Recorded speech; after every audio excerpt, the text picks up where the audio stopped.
అంటే బ్రహ్మాండానికి ప్రతీక. అండం అంటే తెలుసు కదండి, మీరెవరు తినరనుకుంటారు. ఓకే, అండం అంటే గుడ్డు కదా. అండ పిండ బ్రహ్మాండ. అండం గుడ్డు దశ మనం అంతా దాటేసాం, పిండాండంగా ఉన్నాం. మరి ఈ పిండాండాలన్నీ దేనిలో ఉన్నాయంటే బ్రహ్మాండం. బ్రహ్మ అంటే బ్రహ్మణోద్ధాదో ఇది బ్రహ్మ, బ్రహ్మకత్వా ఇది బ్రహ్మ అని మనకి శాస్త్రం బ్రహ్మ అనే శబ్దానికి నిర్దేశం చెప్తుంది. ఎంత పెద్దది అంటే ఇక దాని నుంచి చెప్పడానికి హోప్స్ ఏమీ లేదు, అంత పెద్దది. అంత పెద్ద అండము ఏదైతే ఉందో అది బ్రహ్మాండం. ఆ బ్రహ్మాండమే తానుగా అనుభూతి చెందేటటువంటి అతడిని ఆత్మలింగము అన్నారు. ఇక్కడ విశ్వేశలింగము అన్నారు.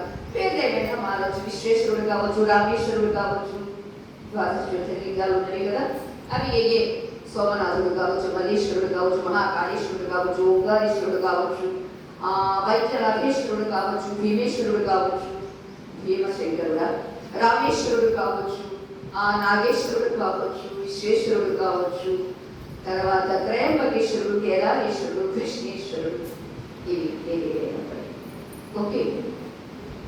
ఇన్ని పేర్లతో ద్వాదశ జ్యోతిర్లింగాలు మన దేశంలో స్వయంభూలైతే మన దేహంలో స్వయంభూలు ఏమైనా ఉంటారా? గురువు ఎందుకు అవసరము అంటే మనం మర్చిపోయిన దాన్ని గుర్తు చెయ్యడానికి, అంతేకాదు గురి ఏకాగ్రత కుదిరించడానికి గురువు కావాలి, గురి కుదర్చడానికి గురువు కావాలి. మనందరికీ తెలుసు, చిన్నప్పటి నుంచి ఎంతమంది గురువులు ఉంటే మీరందరూ డిగ్రీస్, పీజీస్, పిహెచ్డీస్ చేశారు. అదే భౌతిక విద్యలకి ఇంతమంది గురువులు ఉంటే ఆధ్యాత్మిక విద్య, సూక్ష్మాతి సూక్ష్మమైనటువంటి విద్యకు గురువు వద్దా కావాలి. మరి ఆ గురువు ఏం చేస్తారు అంటే, ఓకే ద్వాదశ జ్యోతిర్లింగాన్ని దర్శనం చేసుకుని వచ్చేస్తున్నారు, మీరు దర్శనం అయ్యిందా అని అడిగారు. బ్రహ్మాండంగా ఏ ట్రీట్మెంట్ అయ్యిందండి అని మనం చెప్తారు.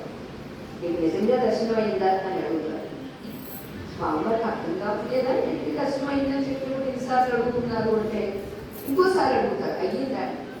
అయ్యా బాబు అయ్యిందనుకున్నా కదా, ఏం కాలేదు, ఇంకోసారి పోయేస్తావా? వద్దులేండి, చాలా ఖర్చు పెట్టి వెళ్ళొచ్చాం, మళ్ళీ వెళ్ళాలంటే ఇంకొక 1 day మాకు టైం కావాలి అని అంటే, నేను చెప్పే ఈ ద్వాదశ లింగ దర్శనానికి పైసా ఖర్చు లేదు, ఎంత కూడా శ్రమ లేదు. కూర్చో, ఇక్కడే కూర్చోబెట్టి నేను అన్ని దర్శింపజేస్తావు అని అంటే, అవే మన శరీరంలో దేశము, దేహం. దేశం మన భారతదేశం. ఆ భారతదేశంలో ఎక్కడో చాలా